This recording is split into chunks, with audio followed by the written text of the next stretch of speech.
Hi everyone.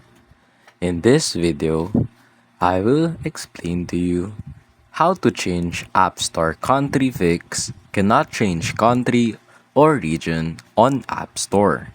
So first step is go and check your Wi-Fi connection. Check if it is stable or if you don't have Wi-Fi. And after that, check if your VPN is enabled. If it is enabled, simply disable it. So you can have your original location. Step 2.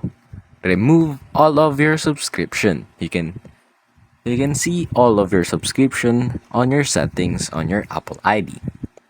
And lastly, if all of that didn't work, simply contact Apple support and tell them all of the details on the error that you're having and simply wait for them to fix it or let them help you to fix it.